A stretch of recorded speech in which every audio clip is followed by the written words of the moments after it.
All right, we are live, Keith. All right, guys, we are live. This is the Sherdog recap show for UFC Columbus, UFC Blades versus Dawkis.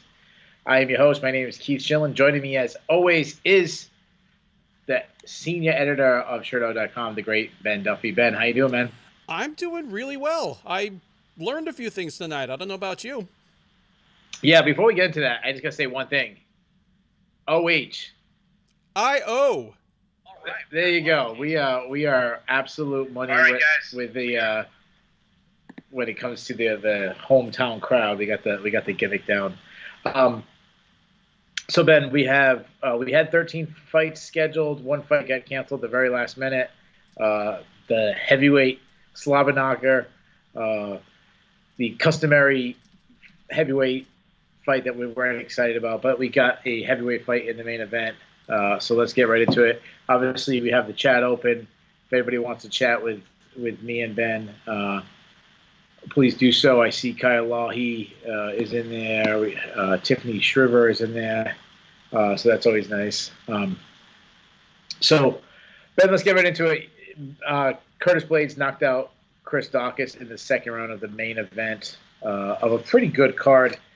You said prior to on our preview show that there was absolutely nothing Curtis Blades could do to make you more excited about him, make him rise, kind of like make his stock rise. How about Curtis Blades not even attempting a shot in wrestling and then getting knocked out? Does that change your opinion at all? Okay, I spoke too soon. I did say on the preview, for those of you who didn't see it, there's nothing Curtis Blades could do that would really bump him up in line to get back for a title shot or really help his stock much. He was a big favorite in this fight. He was a big favorite for a reason. And damn if he didn't pull something out of his hat. Because while I think most people favored him, the Sherdog staff was unanimous, like 19 to 0 picking Blades. I did not have on my bingo card Curtis Blades gets a TKO without even attempting a single takedown. And I Yeah, commented after the first round, Curtis Blades wins round one without even attempting a takedown was not on my bingo card. And then like 30 seconds later, this thing was over. yeah, absolutely. So I had Curtis Blades winning by TKO, but I expected it to be, what we normally see from Curtis Blades, put him against the fence, kind of ground and pound him, slowly wearing out Chris Dawkins, and then I picked a third round TKO. I'm not shocked that he got a knockout because we've seen him get. I mean, you go back to the Junior Dos Santos fight. I know he dropped him and then finished him with shots, but he showed off power in other fights. Chris Dawkins was knocked out in his last fight. He seemed very concerned with the takedown. I'll say this about Curtis Blades. So obviously he's a huge human being. We said that. He's extremely talented. I think Chris Dawkins hit it right on the nail on the head when he said he's the greatest wrestler in the UFC heavyweight division. I mean, yeah, I understand he's not the most credentialed wrestler. I mean, Sure. when you get NCAA champion Brock Lesnar, NCAA champion Mark Coleman, Olympian Dan Cormier, multi-time NCAA champion Kevin Rayland, NCAA champion Mark Kerr. The list goes on and on. But the actual MMA wrestling getting takedowns, it's Curtis Blades. I mean, and it's also a longevity thing with him. It's not these other guys who had little runs, Mark Kerr, these guys having these little runs. And obviously, modern day UFC matters too.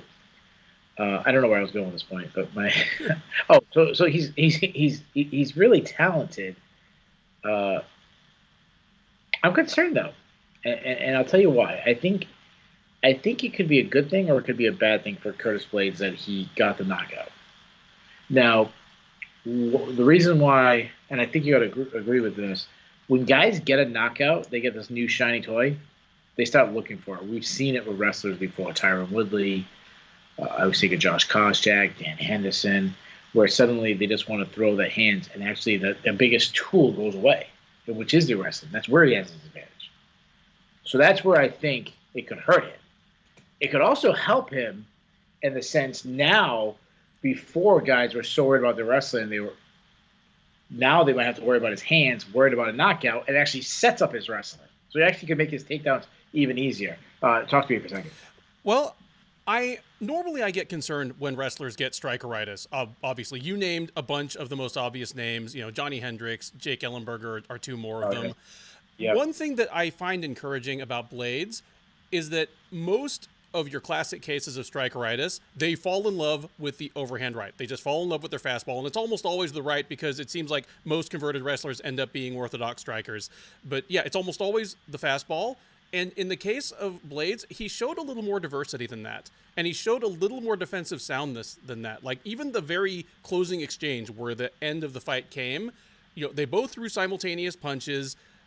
Blades was slipping to the outside where Dawkis, his head was just moving straight back. And because of that, Dawkis landed a glancing blow, but Blades landed a flush blow a split second faster. So as long as he stays technically sound with this stuff, I think it can only help him because the fear of the takedown definitely sets up your striking. You look no further than your very classic cases like Randleman knocking out Krokop, where he kind of like fakes the level change. Yep. Krokop's hands go down and he lands a punch that he never would have landed in a kickboxing match against the man. Yeah, absolutely. Yeah, absolutely. Curtis Blades, I do think he's a better striker than he gets credited for. Like we've seen him stand up and have some success, as you mentioned. He did not drop JDS. He's had to strike. Yeah, had moments of striking with Volkov and guys like this. Man, and this is gonna sound crazy, and I've said this, and he's got knocked out brutally twice. Was he knocked? Yeah, he was knocked out twice. He definitely knocked out the second time. I can't remember the first time. Wait, are you talking about Dawkis? No, I was talking about Curtis Blades for a second. He was knocked out by Francis Ngannou. He was knocked out the second time. Then I can't remember the first fight. He was knocked out the first fight too, I believe. Ngannou knocked him out both times. Okay, Ngannou. In this weird sense, but he's got 2 knockout losses. I still think he could be a tough matchup for Francis Ngannou. I agree with you. Yeah. And obviously, Francis Ngannou, we've seen a huge improvement in both his defensive wrestling and obviously his last fight, his offensive wrestling. He's become a much more well-rounded fighter. But if Curtis Blades gets you down and gets on top of you, that's what I would be really worried. I'd be worried about Blades getting the takedown, if he can get the takedown. But once he does, he knows how to keep a guy both shoulders completely square, laying on the canvas. He's very heavy. You've talked about many times his size. And the thing we always have to mention with Curtis Blades, which is always seems to be forgotten. I have it in my notes on purpose. Every time we talk about Curtis Blades, I don't forget. Is how young he is. Like I think he's about 30, 29? 30. He's 30 now. 30 years old for a heavyweight. Like he's still a baby. Yep. He literally is probably not in his prime yet, and he could theoretically still do this at a high level for another 8 or 10 years. Yeah. If Curtis Blades ever won the title, would he be the least popular heavyweight champion since Tim Sylvia? It's certainly possible. I'm thinking Stipe Miocic really didn't fire anybody's imagination until he had the 3 defenses in a row, and the UFC could make the argument that he was the greatest or the most dominant champion in heavyweight history. Because Miocic got a huge pop in Columbus tonight, but generally speaking, crowds were they were pretty cool on him. They assumed that he was just kind of a stopgap until the next guy won the title, whoever that was, and all of a sudden he's the first person to defend the UFC heavyweight title 3 times in a row. But it depends, because MMA fans are fickle. Right now, they think of Blades as a decision machine who's only exciting when he loses, but a couple more of those performances and all will be forgotten. I totally hear that. Blades, it's funny how we're also fickle in the sense, like 2 fights ago we were like, oh, Blades is kind of done, he's never gonna win a title. Now, like 2 fights later, I'm like, yeah, this guy gonna win a title one day. So I know I like to live in the moment more than anybody. Curtis Blades is doing his interview afterwards. He calls for a fight with Ciryl Gane, which I think makes a lot of sense. DC sidesteps that one, tries setting him up with Stipe Miocic, who seemed like he wanted no part of it at Nope. all. I don't know. Did you catch that? Yeah, Miocic just he no sold that. He doesn't want that, and He wants to I fight for a title. yeah He wants John Jones for a title. That's it. he wants John Jones for a title. Maybe if they offered him Blades for an interim title, which would presumably guarantee him a shot at Ngannou when Ngannou was ready to fight again, maybe he'd take that. But Yeah. it's up to him, man. Like, I frankly I don't know if he ever fights again. He's always Yeah. had another career. Obviously, the biggest selling point about him for the longest time is that he never quit working as a firefighter, and Yeah. he's gonna be 40 if he's not already. He's been honest for several years now about I don't want to go back and fight the number 10 or number 15 guy. Maybe we never see him fight again. It'd be a shame, but Yeah. Honestly, yeah, it's kind of crazy to think that we will never see him again. But yeah, I actually had that feeling too. Like it's very well a possibility. Um, so those two matchups, Cyril Gane, who he called, or Stephen Miocic, or you have something else that you'd rather do with Curtis? What would you do with him? I like the Gane fight. I like the Gane fight a lot. If the UFC is going to make an interim title, which I really wish they wouldn't, but if they're going to, those are the two most obvious guys to fight for it. They're the two highest ranked guys that are. Gane isn't coming off a win anymore, but Yeah, I'm sorry. Sorry, you're saying Blades and Gane would be the yeah, obvious. Blades versus Gane is the fight that I would make, and I like it as a fight because not only does it give you a pretty logical interim champ / next title challenger, but I have questions about both guys before either of them fights Ngannou again, and those questions would probably be answered in that fight. Yeah, see, this is where we're gonna disagree. No, I agree. If I have to pick between those two fights, I'm gonna go Gone too. And the only reason I'm going to is because I feel like they're both way down now. Obviously, you're looking at it from the interim title perspective. I'm looking at it from the what we like to do a lot. Who gets the phone call? And Francis Ngannou fights, which it sounds like he's not gonna be around for a really long time. And I bet I agree with you. They're probably gonna do an interim title fight. Like just something in MMA we can't have interim titles. I mean, we can't have titles be on hold for a little bit. We have to have an interim title. I mean, Bellator is throwing interim titles into the Grand Prix. Like, we need that in the Grand Prix because Pettis is out. And I think it was Capozzo who made a good point. Like, what happens if the guy who wins the interim title has to pull out of the tournament? Is it going to have an interim title? Oh. Yeah. So, but if Francis Ngannou is the champion, and I'm trying to set up a fight, I'm going with John Jones first. You know me, I'm always trying to make the biggest fight. I always think from the money perspective, from the UFC, that side. Second call I'm making, I'm closing up the trilogy with Stipe. Third one, now I'm starting thinking I'm going with the younger, more sexy names right now, more marketable names. I'm probably going Tom Aspinall and Bam Bam Tuivasa, kind of going that route. Then I'm starting to look at Cyril Gane and Curtis Blades. If I'm making an interim title out of those, assuming John Jones and Stipe is not fighting for an interim, and then I'm probably doing Aspinall versus Tuivasa. I think Curtis Blades would kill Tai Tuivasa. So I'm not saying that this isn't an order. This isn't an order of my rankings. Right. You know what I mean? Like, this is. Yeah, Curtis Blades he's in a tough position because I mean you look at his record, he's won like something silly, like 6 out of his last 7 or 7 out of his last 8 or something like that. He's just a really good fighter, but even with a knockout, going back to our first point, like I don't feel much better about him. I will say this. I'm not saying that he was overlooking Dawkis or anything, but this feels to me like a performance where he had an eye on convincing the UFC and convincing fans that it would be worth making a third Ngannou fight.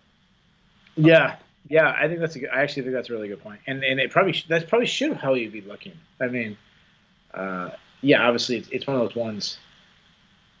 Yeah, he's trying to stand up, he's trying to bang. He's probably looking at Dawkins, not the biggest threat. He hurts me at all. I can go back to my wrestling. Other than him just flattening me with one shot, which, yeah, Dawkins got power, but he's not that, he's not Derek Lewis. Hit you one time, the fight's over. Let's talk about Dawkins a second. I think it was It was a really, really good quote. Uh, let's see. I'm sorry. He went from being a blue chip to a penny stock. Yeah, yeah. I don't know who said that one, but that was a really good quote. That was great. I probably scrolled by it. Yeah. So when I think about Chris Dawkins at this point, after back-to-back main events, back-to-back early knockouts, brutally. This one not as bad as the Derek Lewis one, but both of them very brutal knockouts. Just not a good showing. When he first came in the UFC, and I think his debut was against Parker Porter. Yep. I said, this is as low as a UFC matchup, heavyweight matchup you can make. Both guys are probably just regional guys. They're not. I don't see the talent. Then he went on this run, and he started looking good, and he looked like a contender. And now I've just kind of figured out that, you know what? He wasn't the assessed guy that first came into the UFC. Like, all right, this guy's not a talent. But he's also not this top contender like at one time he was pictured as. And I just figured he's about in between. He's that in between mark. He's a tough test, but he's not a contender. That's based on the empirical evidence.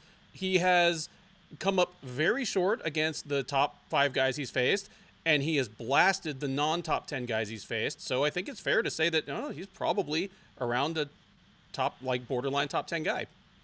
Yeah. The man has not had any close fights. No. It's so it's funny that he was, think about the contrast we have right now with him and Tom Aspinall, because if you remember in their rise, they were like 1 and 2. Those were the two guys like everyone's talking about gone, and the guys already established. Dawkis and Aspinall were the guys like outside the top 10. Oh, these are the guys rising. Just think about the performance of Aspinall a week ago compared to Dawkis right now. I think one of them showed he's a true contender, and the other one, yeah. I'm with you on that, and I need to address a couple of comments from the chat here. Mbaye asked a really good question. Did Dawkis come back too early? He got KO'd not too long ago. That's worth asking. Would that same punch from Blades have flattened him if he had 6 months off instead of 2 or 2.5 or whatever it was? Yeah, I think that's a really good point. High or Low 1000, who I believe is new. So if you are new, welcome to the chat. Thanks for hanging out with us. Tinfoil cap on. ESPN knew this card was going to be long as fuck. Therefore, they slipped Latifi a few stacks to come down with a quote unquote illness. I think that is according a little too much cunning to the UFC, because they clearly don't care that the cards go on too long. And also at heavyweight, who knows what that man eats to like stay at 245 pounds. You go to his Instagram and he's riding a horse in every third picture, but it's never the same horse. So I have the feeling he's eating those horses. And I mean, there is no USDA in Sweden. Like, yeah, I'm thinking it's not ESPN is on it, so I think higher lows 1000 is onto it, because I don't know about like ESPN program, or they know that we do a recap show and they want to make it end a little earlier for the listeners. They're just being very generous with the world. Just considerate of them. I appreciate it. Yeah, very, very considerate of them. Boz makes a great comparison. Dawkins is like Rosenstrike. I'm with you there, Boss. Like, yeah, Dawkins is a guy where he's dangerous.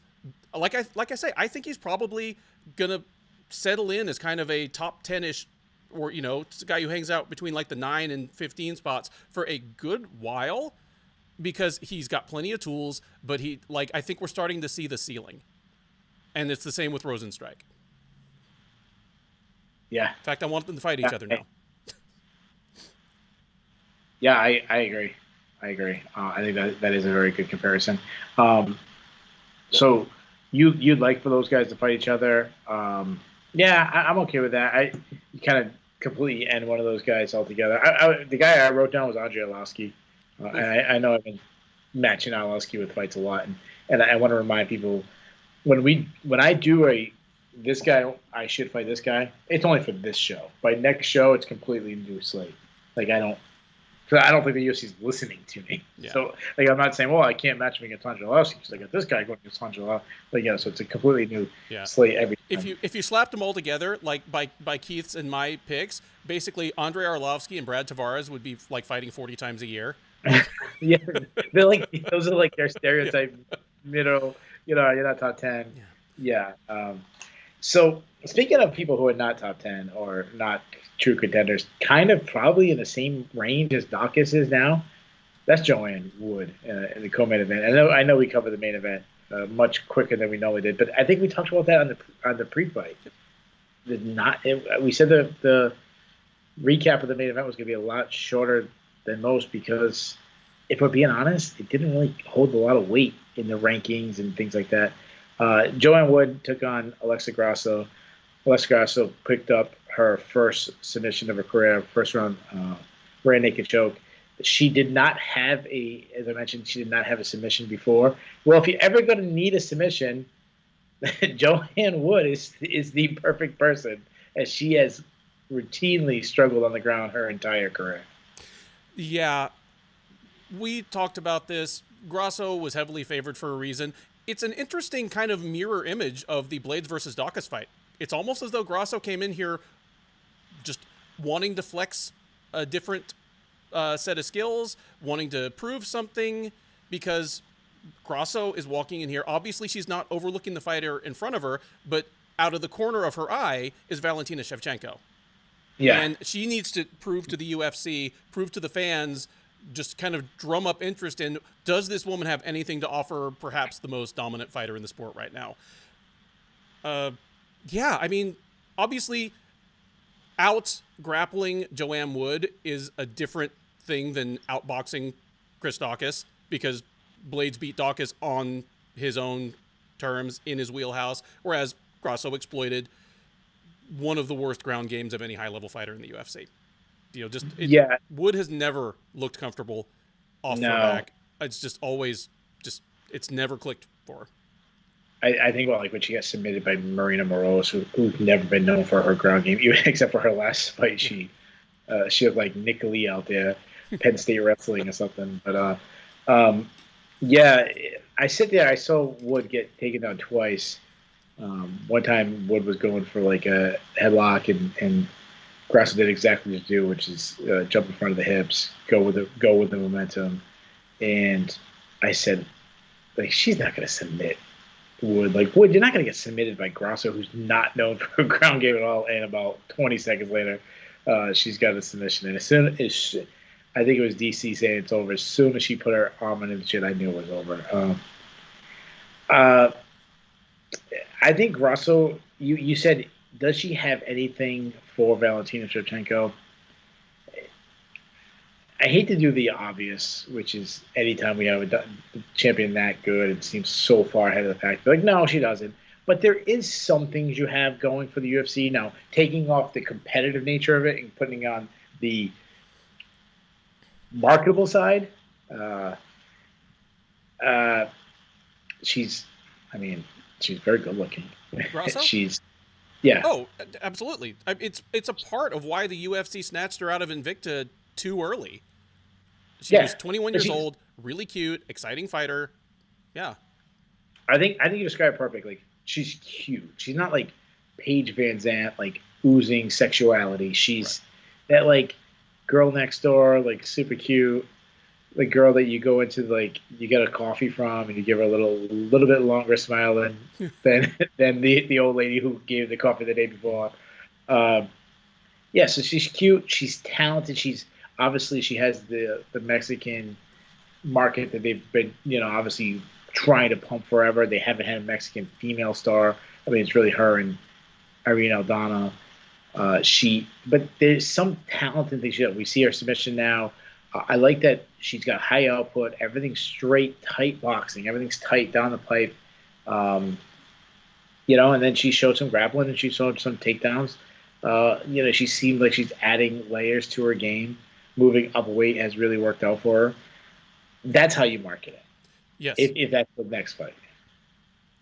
Agreed. That's it. And it just so happens that Grosso is peaking at a time that she's in a division that is absolutely desperate for somebody to step up that Shevchenko has not already punted into the third row. It's going to become a timing thing. Yeah. I like how Kyle, sorry to change the subject, but Kyle says 10 out of 10 men would open the door for Alexa. Yeah, absolutely. Um, good point. Yeah, it is, as you mentioned, like just fresh meat. Like it's always going to be fresh meat. Anybody, you get a warm body in that division right now, and it's like a fast track to the title. That's just how it is. Now Shevchenko's already booked. Did Grosso do enough? No? Let's do this before we match make. I want you to guess. Is Grosso's next fight for the title? My guess is that it actually is. Really? I don't think, unless they want to wait for the winner of Andrade and. That's at 115, isn't it? That's right. She moved back down to 115. Well, what else do you have? I mean, in May you have Chukagian and Ribas and Leon Araujo fighting on the same card. I don't want to give away too much, but there's another 125 pounder on this card that looks pretty freaking good too, who picked up a win. I think that would be a terrible mistake. I think if you're going to push one of these two women, don't make it the one who has 10 fights and is still learning her craft. Yeah. Yeah, I agree. I actually would like maybe put them against each other as a and which is really weird for me to do because I never do that. But as like the problem is, you don't want to put anyone against Caitlin. I know Caitlin Chikagian just got booked. You don't want to put against Caitlin Chikagian because she has that like evil way of beating someone and not marketable. At least you put them two against each other, they get the one over, and that person seems so much more. And obviously, who we're talking about is Manon Farrow, who fought earlier, beat Jennifer Maia. You get over that person, makes it seem like a little bit more legitimate title challenger for Valentina Shevchenko. Maybe you do that route. Like I don't know. It's such a tough division that you are kind of throwing things against the wall, see what sticks. What's your thoughts? I would really rather just let one of these women that are kind of floating around the picture just have the next shot at just do it at Chukagian, or I mean at Shevchenko. Yeah. If they otherwise they're going to run into a situation where just like Wood lost to Maia a couple of years ago. Just they dinked around with somebody who could have had a title shot and ended up burning it. Kyle Lawheed in the chat asked, did Chukagian re-sign with the UFC? Yes, she did. We were speculating a month or two ago whether she was going to go to Bellator, go to PFL. The UFC did re-sign her, and she's fighting Amanda Ribas on May 14th. Yeah, just one of those. I don't get the signing. I don't get it. Side. No, she's very good. She's going to beat most of the people in the division, almost all of them, other than Valentina Shevchenko. She's going to do it in a very boring style. Either she's going to point fight, kickboxing match like she did to Jennifer Maia, or she's going to out wrestle people. She's never going to be exciting. She's not marketable. To me, she's the perfect person just to let go of Bellator. Agreed. I'm not normally a fan of the UFC letting top 5 fighters go because, one, it undermines the idea that they're the top promotion in the world and they have the lion's share of the talent. Number 2, occasionally can backfire on you, like how we're now discussing whether Corey Anderson might be the best 205-pounder in the world, and they let him go. But in this case, I'm not against it because all the reasons you said. She is too good, and she's impossible to look good against. So even if somebody beats her, there's going to be nothing for the highlight reel. She has this like Czech Congo-like ability to just suck all the joy and love of MMA out of a room. Yeah, and Bass made a good point because it doesn't really work out for either fighter because the money she would make with Bellator would probably be the same as she'd make with the UFC. I don't do that kind of side of it. That's more what's the guy? What's our business guy? Our guy is Patrick Auger or your John Nash types. Yeah, those guys could tell you more about that. But I would say she goes to Bellator, she probably wins the title there at 125. In the UFC, I'm saying what?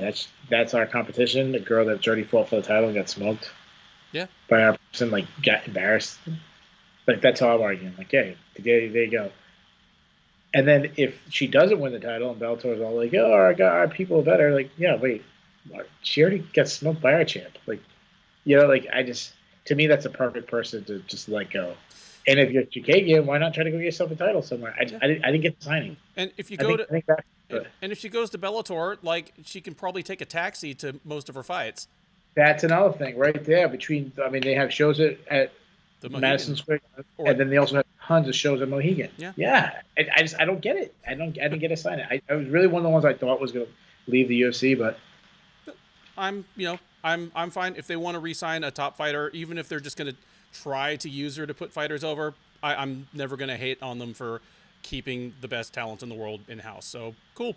I mean, before we move on from the Alexa Grosso co-main event, we just talked about Alexa Grosso. We talked about Manon Ferro.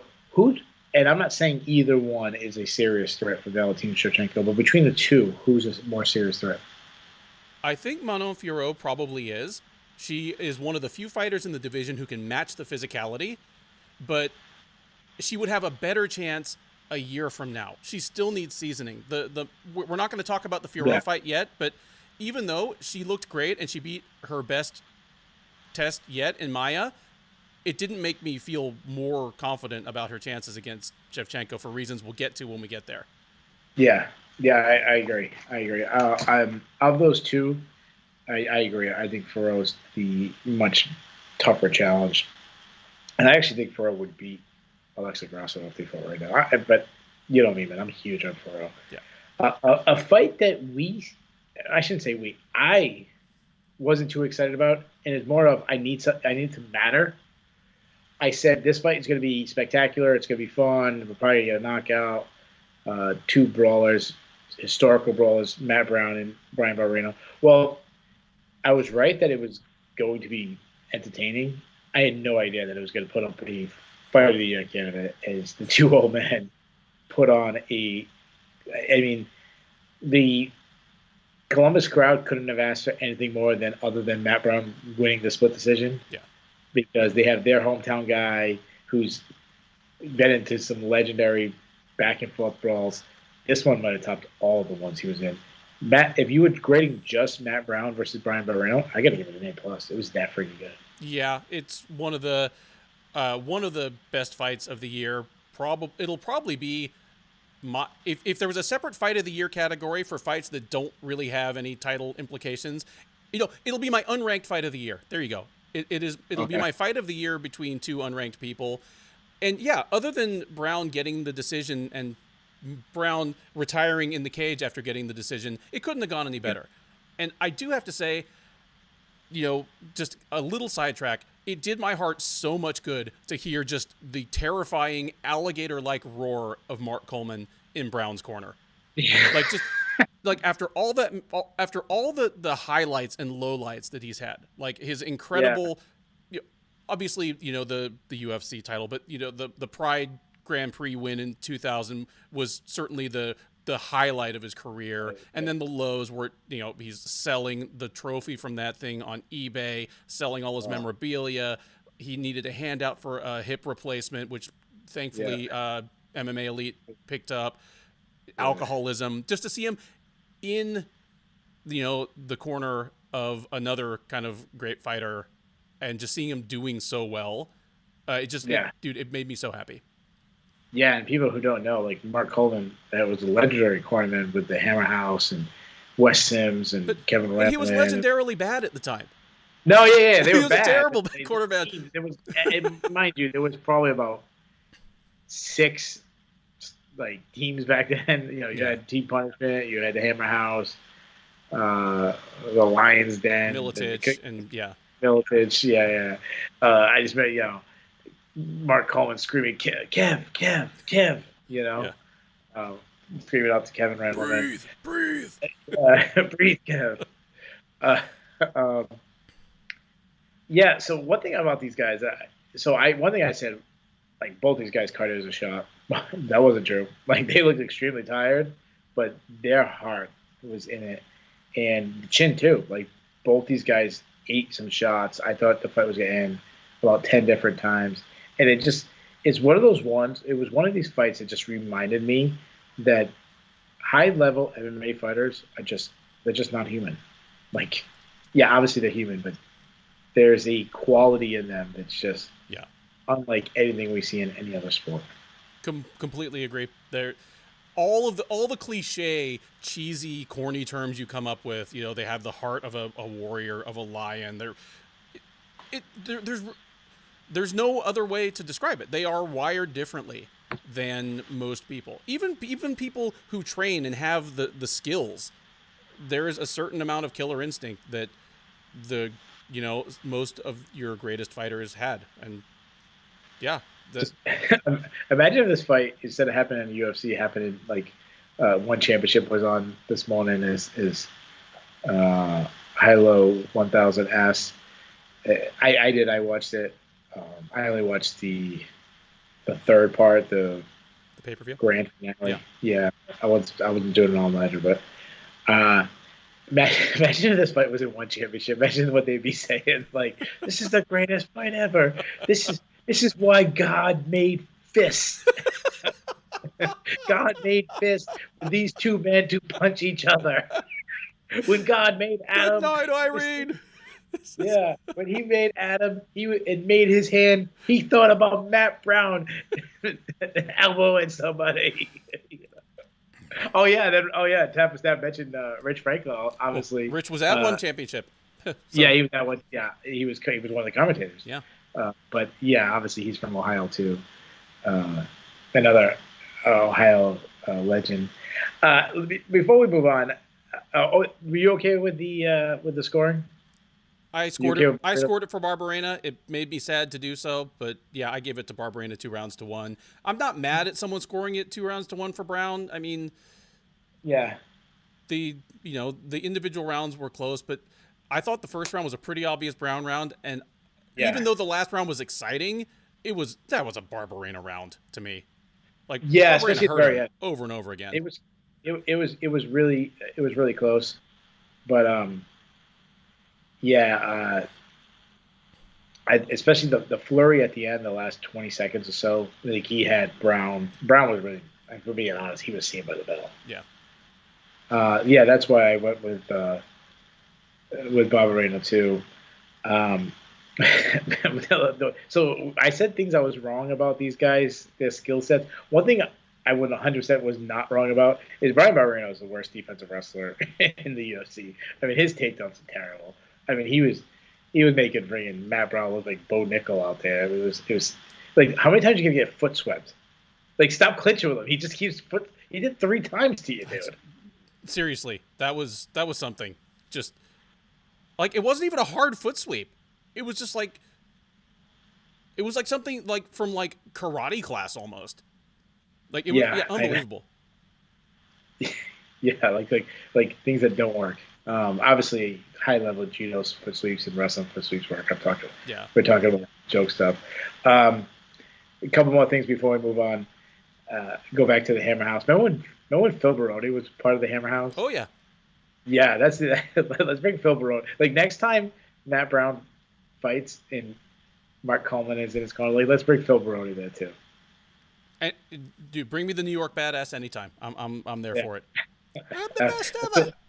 When I used to call, before I worked for Sherdog, and I was just like, someone who called in, and TJ DeSantis was hosting. He said we say I sound like Phil Baroni, which is really insulting from a Southern New England guy to be called. Can he not tell Boston from New York accents? Yeah, that's like that's our rivals, man. I mean, this is like he's saying this in like 2003, 2004. Oof. But yeah, he always says I sound like Phil Baroni. Yeah. One last thing before we move on. I think you'd be okay with me doing this, but I think we should welcome Matt Brown and Brian Barberena into the Darren fucking Elkins Club. What do you think? For sure. Those guys both need an expletive for a middle name after that fight. Absolutely. So Matt Brown, Brian Barberena, welcome to the Darren fucking Elkins Club. The fight that I was most anticipating, the fight that I actually was arguing could have been the main event, I think it lived up to it. It was one of those ones, and I'm talking about the flyweight fight between Kai Kara-France and Askar Askarov, where Kai Kara-France won. I believe it was a unanimous decision. Yep. Yes. The one thing I kept saying when it finished was like, "Damn, we should have had 2 more rounds for this fight." And it would have been interesting to see what we got out of 2 more rounds. And obviously, it's never an apples to apples thing, because they would have fought Yep. differently if they were fighting for Yes. 5 rounds. They would have trained differently if they were fighting Yep. for 5 rounds. But the way the fight played Yep. out, I wrote 3 words on my little notes here. I just wrote next to Carl France's name: poise, power, and cardio. Oh, that's pretty good. Those are 3 good ones. I know some people debated who won. I scored it for Kai Kara France. I wouldn't have been upset with anybody who scored it for Askarov, because I thought the third round was so. I mean, there was not much action, if we're being honest, in the third round. And the biggest moment in the third round was probably a brief back take by Askarov, but like, it was brief. You never was really in trouble, and then just like the little pity patted stuff from Kara France actually is what won me over to him. I was rooting for Askarov, and nothing against Kara France. I was rooting. I picked Askarov to win, so I root for what pick. I feel like this, and tell me if you agree or disagree. Askarov won the 10-9. Excuse me. Kara France won the 10-9 must system. Pride rules. I think Askarov will win. Or I would have just been happy calling it a draw, according to Pride rules, because Askarov won the first round much more decisively than Kara France won the second and third. I tweeted after the first round, just Askar Formiga Askarov, because he just did the full backpack thing and made Kara France's life miserable for basically the last 4 minutes of the round. And when you're fighting off, there's a difference between just somebody being in a dominant position. Okay, he's in mount. Okay, he's on my back. There's a difference between that and he is working for a submission actively, to the point that if you stop defending it for any 5 seconds, the fight is over. Yeah, I mean, that's right. Like that should be the makings of a 10-8 round. That is the grappling equivalent of just getting your face beat in. Yeah, because you're in danger the whole time. You're trying to. You're in survival mode. You're not actively being offensive. You're not even being defensive, where you're working to try to get a position. You're just working to not get submitted. You're working to get to the end of the round. Right. Yeah, I agree. I almost gave it a draw, but I don't want to be mistaken. Like, Kai Kara France doesn't look good, and he continues to look good. Yep. The thing that really stands out to me is just the improvements he's made. Besides his takedown defense, just the little things like hip control and balance. And like, I remember the third when Askarov took the back of Kara France, and the commentary team was going crazy. And I understand they're in a much different role. They have to sell moments. I get that. Like, they have to act more excited, and they want to get the fans excited. And when Askarov took his back, and I was sitting there, and I'm like, he's got to shake him off. Yep. The way he's positioned, got to shake him off. The whole time I was sitting there, like, no, he's actually not good. It's actually a bad thing for him. And Askarov Kara France showed a way to shake him off. And I don't think, like 2 years ago, I don't think Kara France does that. No, for a guy who has as many fights as he does, because he's already got like 35 fights, he is still developing. He had a lot of fights early in his career in kind of lower level Oceanic and Asian promotions. He still is improving in a way you don't see many fighters do that have as many fights as he does. And I agree. The first round looked like I expected the whole fight to look, but Kara France's ground game is just better than it was a couple years ago. It's better than it was when he got to the UFC. And he doesn't have lights out power. Almost nobody at flyweight does. Like, there's 2 or 3 guys that really have monstrous power. But he has enough power that it stopped Askarov from feeling comfortable doing what he wanted to do once Kara France got into motion. Yeah, well, he was on a nice little roll in knockouts up to that point. And if we really, other than maybe, if we're thinking about the heaviest hitters in the, I don't want to rank guys, whatever, but just the group of the heavy hitters at flyweight, Kai Kara France has to be in that group, right? You think of Figueiredo, Manel Kopp, Matthias Nicolau. I think at this point you kind of almost have to put him into it, and it's probably 1 or 2 other guys. He's becoming a danger, and I think this was a win for the UFC today. Like, by the times we asked, like, was it a win for the UFC? I think so, because he's good on the mic. Obviously, he's got those knockouts. Do you agree with that? tonight? I do. We talked about this ahead of the fight on the preview. It's not meant to be mean. It's just pointing out reality. Askarov is Russian, doesn't speak much English. On top of it, he's nearly deaf. He'll always be a tough sell unless he does absolutely spectacular things in the cage. And even at his best, he's not really the spectacular type. He is a very, very Russian fighter in that way. Car France, he's developing just a little bit of cockiness that's kind of interesting. And all you need to know about him and his level of interest, his marketability, is what we need to say when it comes time for matchmaking. Because he got called out by Triple C. Henry Cejudo was like, I want to fight you. Yeah, wait. He called out... No. Cejudo called out Car France. Because Car France said he wanted a title shot. And I was getting on... I was going to be on board with that for kind of the same reason that I would be on board with Grosso getting a title shot. Just it's a timing thing. But then Cejudo's he's like, and it's your usual Cejudo like weirdness, like congratulations, I've decided to bless you. You will be my return opponent type thing. I love that as a fight. Yeah. Anything that brings Cejudo back into a cage makes me happy. Yeah. Two things before I'm going to put a pin on that because I definitely want to talk about it. I believe it was Mike mentioned he's worried about your seat next to the stairs. I've actually thought that. I'm glad he said that. I'm like, I would have to how close is Ben's seat to those stairs? It's hard from the video. Like how much feet are we talking about, Ben? It's about 6 feet behind me, and as I pointed out, it's 6 feet. I'm 5'9", so I'd have to do like a little backflip to really bite it. And now that I work nights, I haven't even had lunch yet, so I am stone cold sober. Something would have to go really wrong for me to go down those stairs. I mean, I've probably had if I'm going down those stairs, I probably had a stroke, and I'm toast anyway. So, So if we ever do a live companion, there you go. That seems like a little more. It's still a little worrisome. You do have one of those chairs. You have a little more balance. It's not one of those ones that you can kind of lean back. Like I have a chair that I can lean back and fall back if I wanted to. Yeah. So I'm glad that the listeners are very concerned with your safety after we just watch people beat the shit out of each other for. I gotta get my brain damaged some other way, Yeah, I would do anything. I've always been a Henry Cejudo fan. I love the stupid gimmick. I love the I like it. I like the King of Cringe. I like it. Obviously, I love his talent. You're talking about multi-weight champion. I don't know if he can ever make 125 anymore. He's been out for a while now. He moved up. He was a guy who struggled to make 125 when he first came to the UFC. If we were waiting years for Henry Cejudo's return, is he really going to fight Kai Kara France?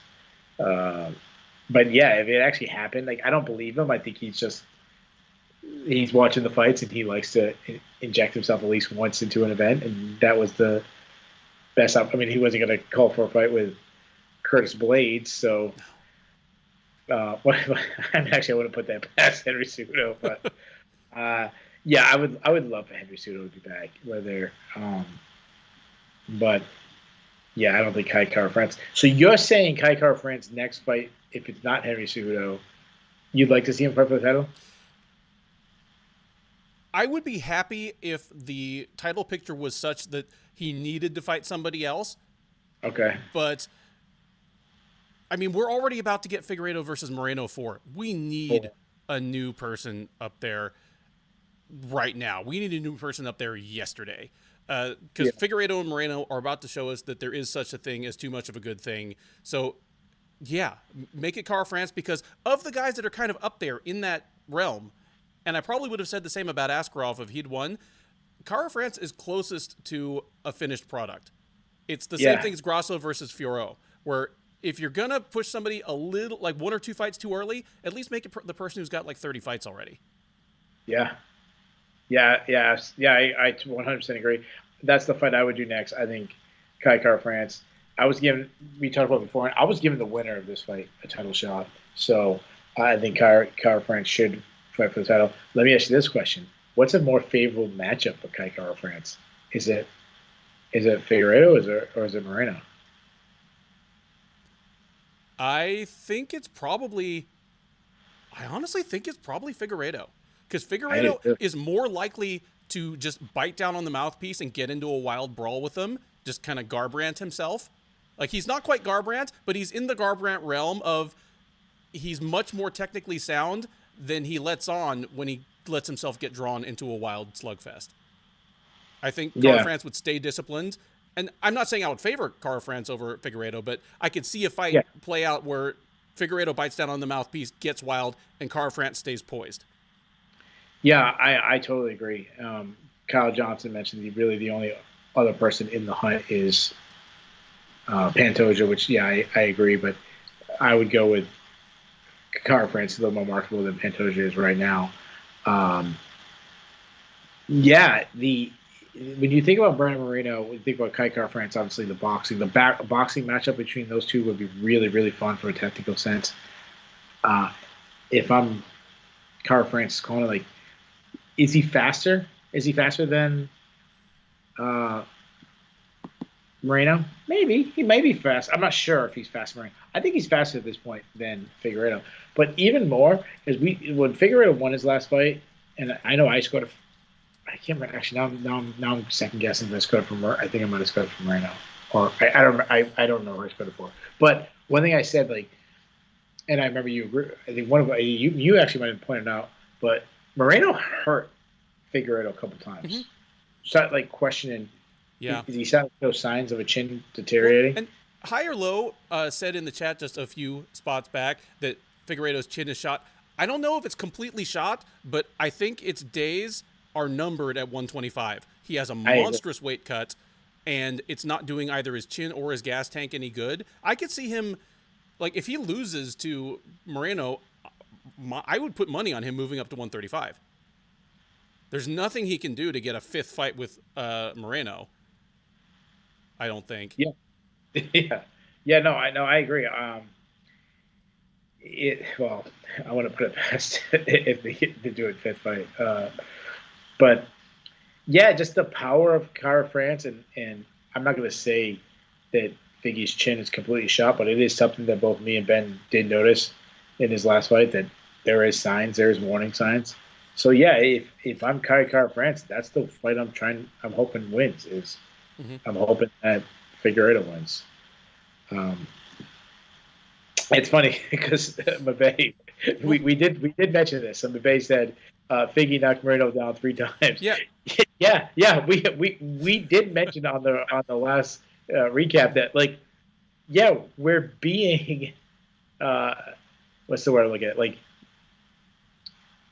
ironic in that sense. Like, we get that. Like, we get that Figgy has this earth-shattering power who knocked Moreno, but everyone was talking about Moreno getting rocked. It was what we were noticing on top. Right. Besides Moreno getting rocked, there was moments where Figgy's his legs were buckling. There was moments where, like, whoa, there might be something there. But yeah, that's a good point. And Figueiredo is going to do that. That's not the surprise, because he's one of the hardest pound-for-pound hitters in the sport. I mean, you scale up his power from 125 pounds to 265, and relative to his weight class, he hits as hard as Francis Ngannou. Like, he's a monstrous hitter. Mike said that, obviously Cincinnati Bengals starting quarterback, one of the most popular guys in the NFL, just played in the almost won a Super Bowl. Joe Burrow was in attendance. He says that there was an awkward conversation between Joe Burrow and Kai Kara-France backstage. There's video on Twitter where Kai Kara-France has no idea who Joe Burrow is. Dude, if you had that, if you could copy that, throw that in the chat, I think people would like that. I'd like to check that out. That's amazing. That's pretty funny. Askarov for a second. I don't think it was a bad performance. I actually did a stand-up much better than I expected. What would you do with him?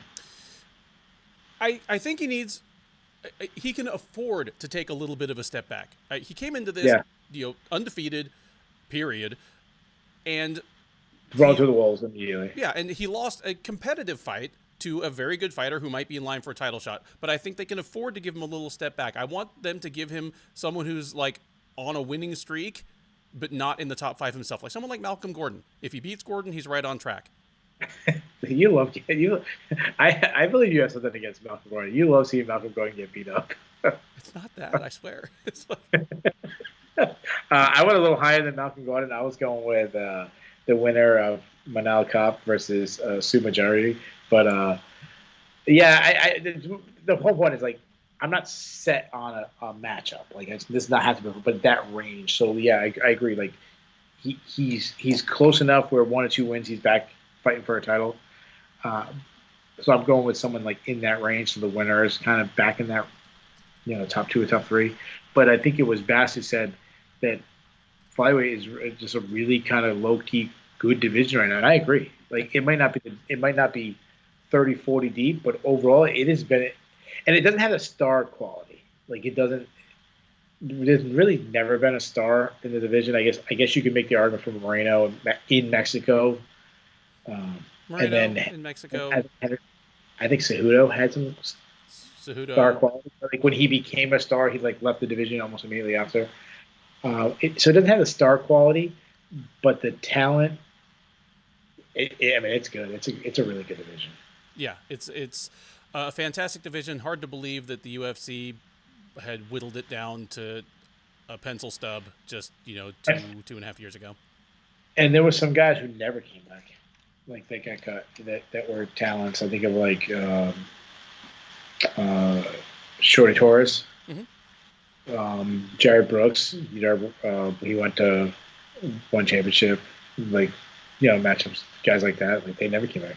Yep, never came back. And a few people moved it up to 135 and never came back. They were just like, I'm going to change my body and my training and just not mess with this division that's in danger. Yeah. Let's move on because for a fight night, there's actually some really good fights, good talent. A fight that seemed like it was on its way to being fight of the night: Neil Magny versus Max Griffin. Before Brian Barberino and Matt Brown showed they weren't human. Really, really fun fight. Split decision win for Neil Magny. Probably the closest, most competitive fight on the card.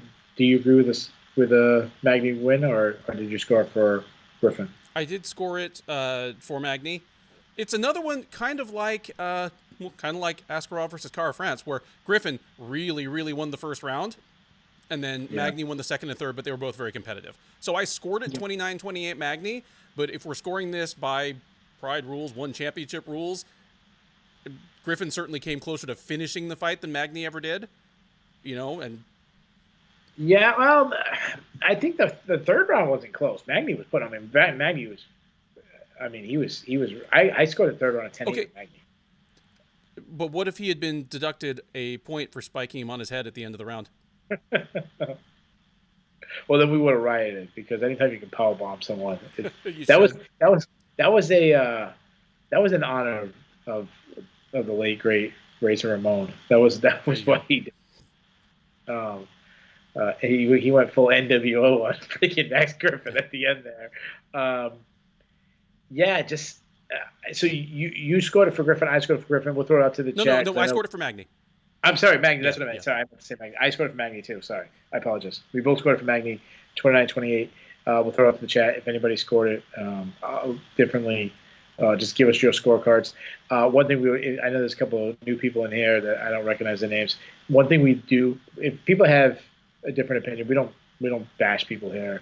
Obviously, everybody who's in here is hardcore guys. I mean, they're watching a recap show of a fight night afterwards. So obviously, we respect everybody's opinion. So attack the argument, not the person, which we never get that. We never have any dickheads in here. I just love Neil Magny. He's one of my favorite fighters. He's just his style. He was hurt, and he was getting hurt early, and I go, oh shit, like did Neil Magny sign like all these wars, all this crazy output, walking through punches, like did it finally? Because that happens. We saw it to Diego Sanchez. We've seen it to guys where they have this legendary, can take so much punishment, and then, oh no, it's gone. And that's what it looked like early to me, Max Griffin. Max Griffin was dropping him with shots. He wasn't reacting right. Even ones that didn't drop him, he was turning his head the other way. Just looked really bad. And then the second period came. Oh, I keep saying period. I watched a whole bunch of wrestling last week. The second round happened, and wrestling as an NCAA wrestling, not WWF. The second round came, and Magny does what Magny does. He started taking ground, just didn't give Griffin a second of rest. High output, high output. And one thing I was surprised we didn't see a lot of wrestling from Magney, which I thought we would see in this matchup because we've seen Griffin get taken down in the past. But just output pace, and I just love these kind of guys who just make up. They just make up ground with just pure toughness, and that's what Neil Magny's always done. Completely agree. And I was worried in the first round because obviously Griffin hurt him pretty bad. And I was like, oh man, I've seen this movie before. Because when Magney can come forward, he does a very, very good job at using his length to keep the fight in his preferred range. The people that have given him trouble on the feet, it's mostly guys who they themselves come forward and they have faster hands than he does. Lorenz Larkin, Santiago Ponzinibbio. Those are the guys that really, really like just thrashed him on the feet because they didn't let him start doing the Neil Magny thing. And when Griffin hurt him early, I was like, happened too. What? Yeah. And I think he's even changed. I think he's even brought up to a different level since then, like the output even higher. Mm-hmm. You talked about it on the preview. I'm not going to write a list right now, but I feel putting Neil Magny in the top 5 great cardio fighters of all time. Oh, win or lose, striking contest, Covington. wrestling heavy contest, top 5 fighter, unranked fighter. I've never seen him be the more tired guy. And it's not the kind of I'm not tired where I'm doing push-ups after the fight like Clay Guida, but I still lost and I could have done more. No, he has the cliche, the weaponized pace, where he beats more skilled fighters by exhausting them and then just putting them through the grinder. Yeah, the other two guys that kind of immediately jumped in my head, and I'm sure I'm probably forgetting an obvious choice, was Colby Covington and Max Holloway. Those are the other two that just jumped in my head. And Neil Magny's right up there and doesn't get the credit that these other guys do. He called for a fight with Chimaev, which is, to me, it's just his balls just continue to grow. Neil Magny. I just feel bad for Neil Magny. I feel bad if he really wants that fight, because Neil Magny's never a guy to pull out of fights. He's never a guy that, no one can ever question the toughness of Neil Magny. No. Like, he's always down, short notice. That's just him. Then he'll take a short notice fight and still make weight. Like, he's a man. Unfortunately, Chimaev is kind of past the Neil Magny range. Like, if Chimaev loses, they might do that matchup. I could see that. If Burns beats Chimaev, then Chimaev takes a step back. They might do Neil Magny. But if Chimaev beats Burns and he beats him impressively, you're talking about title shots. You're talking or just big, almost super fight types. Right? A fight that could. You're talking about headlining fights. You're talking. Yeah. If it's not Usman, it's Colby Covington, and it's a main event of a pay-per-view. It's a Diaz brother. It could be a Masvidal. Like, it's a big name. It's not Neil. Unfortunately, it's not Neil. If he loses, it all of a sudden becomes very appropriate. And I tell you what, man, if they fight in like a fight night main event and it's a 5-round fight and Chimaev wins the first round 10-8, but doesn't finish, I'm looking at the live odds, because his gas tank is one of the last unproven things about Khamzat Chimaev. Yeah, man. I just want to see Magney in like a 20-round fight.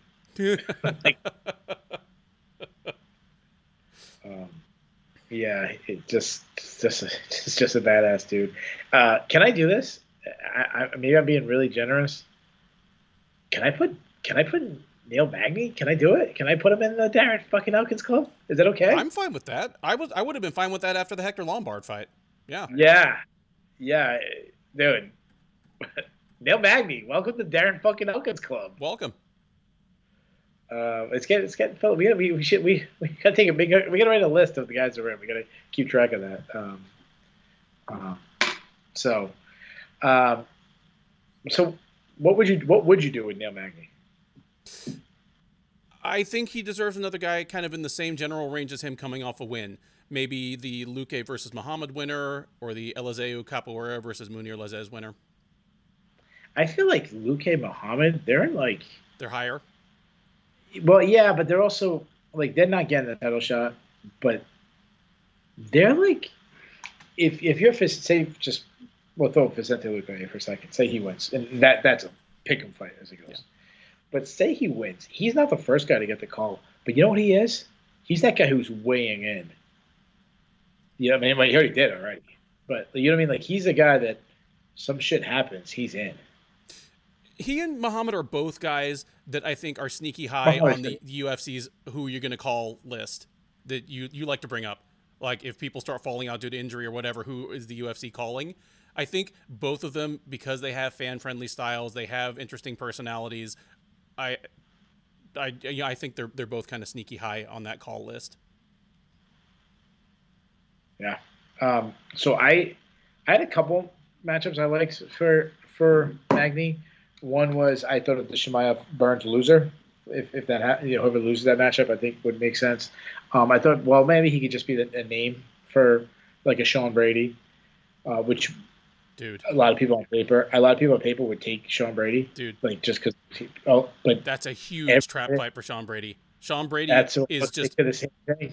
I was thinking the same thing. Every minute that goes by, he's getting more tired, and Magney's up in the out. Another fight that I thought of. How was Stephen Thompson versus Magney? Wow. Tom trying to get his distance and Magney just closing it with volume. Wow. You know what? That's the one I want. Give me Magney versus Stephen Thompson. I like that just fine. Moving on. Mark Diakese versus, I'm going to butcher, Slaslav Borshov. Mark Diakese did exactly what Mark Diakese should have done. And I've got to call out the UFC booth on this one. You remember when Dominic Cruz called out Cormier for not doing his homework, not doing his research, and then kind of walked it back when Cormier had him on his show? The UFC booth was so weird about this. They were acting like Mark Diakese has never wrestled before, when wrestling is what's gotten him basically all of his UFC wins. Like the Venata and Duffy fights, both he won those in large part because of his takedowns. The only thing that surprised me was how bad Borshov's takedown defense was, and what a good job Diakese did of just taking his best path to victory. I picked Borshov in this fight mostly because I expected Diakese to spend too much time hanging out on the feet and trying his luck there, and trying your luck on the feet against a guy with 2 one-punch finishes in a row is a terrible idea. But nope, he wrestled early, he wrestled often, and Borshov was so far behind on the ground. It just felt like levels apart, where Diakese would get an easy takedown and he'd be getting a 2-on-1 or moving to side control before Borshov, before his brain even seemed to acknowledge that he was on the ground. He was just a full step behind Diakese the whole time. There was one point he did a pullback, he did a crab ride pullback on him, when he tried sitting out. It was really good wrestling. I seen Borshov on the regional scene stop some takedowns because obviously he's such a great striker. People want to take him down, so I didn't think Diakese would be able to take him down. But I agree with what you said. To stereotype for a second, I think that's exactly what happened to Diakese. They go, "Oh, guy's from England. He can't wrestle. Guy's black. He must be an explosive athlete," which he is. He is, but that's racist against British people. Come on, guys. There are some Brits who can wrestle. No, I know. See, or if we had the whole UK and Jack Shore can wrestle his balls off. Yeah. I think it was some very smart, safe guy who had his back against the wall. He should have wrestled guys before that he didn't, Zeev, and I know that guy's a really good, just so good. But those are fights that he stood on the outside getting picked apart, and he learned he was not going to do that this fight. He wrestled early. Worse than maybe he's from England, he can't wrestle, I think, was DC going in the post-fight interview where the crowd is booing him. He goes, "Performances like that make people want to see you again." as the crowd is booing. Letting them have it. Yeah, I think that was pretty fun. I don't know what else to really say. Diakese, a wrestling performance like this makes me a little higher on him. Yep. It absolutely makes me higher on him. And if you're going to boo somebody, boo the guy that can't stop a takedown, or go watch a different sport. watch kickboxing. It's great. Yeah, I say that every time. It's like, what's more exciting in a NFL football game, a handoff for 5 yards or a pass that, down the sidelines, but it's incomplete.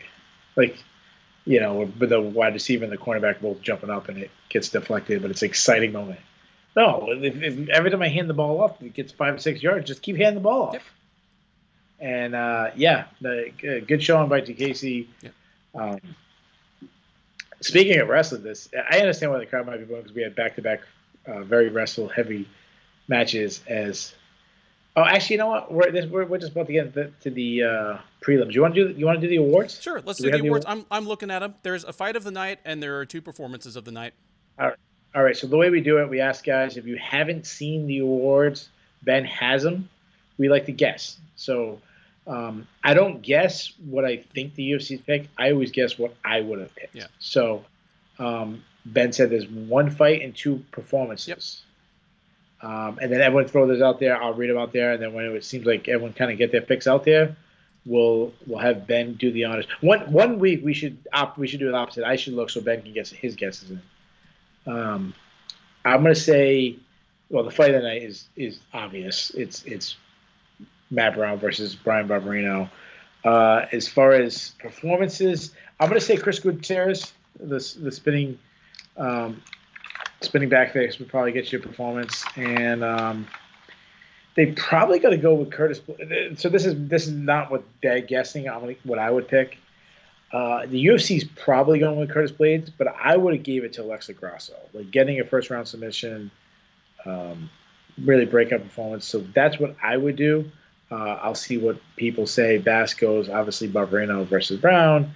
Goes Grosso and Blades. Easiest call of my life. He doesn't go with the spinning back fist. He goes with Blade. He goes 10 billion%.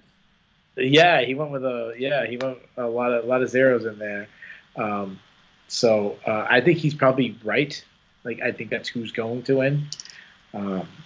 Kyle Johnson, obviously. So guys, how about this? Instead of saying who you would pick for fight of the night, if you picked other than Barberino versus Brown, then throw it out there. Kyle Johnson goes Blades and Gutierrez, so he's kind of in the same realm as me, just goes Blades instead of Grosso. I'll wait a couple more seconds. Ben, I know you know who won. What would you have given it to? I'm comfortable with what the real awards are. Like, oh, okay, wow. Like I'm okay with it. All right, so fight of the night. Fight of the night, Brown. obvious, Brown versus Barberena. All right, what was the performance? Performances of the night are Gutierrez and Blades. Yeah, okay. Yeah, and I would have been fine with Grosso as well, but they're going to give it to the knockout. Yeah, I get it. I want first round over second round. That's the only reason why I did it. But yeah, I get it. I also think just more unexpected, I guess. Yeah. So. Wow, Bass is saying he would have went Kai versus Askarov. Bass, the purist.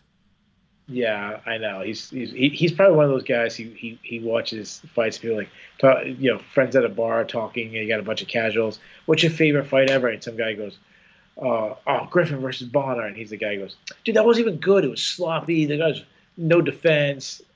Boss is like, it's Sakuraba versus Newton, and it was like the first great grappling match, and like. Yeah. He's calling out some like Shudo fight. It's the complete works of KB Buller, something like that. Yeah. So let's go back to the prelims. Sarah McMahon took on Carol Hosa.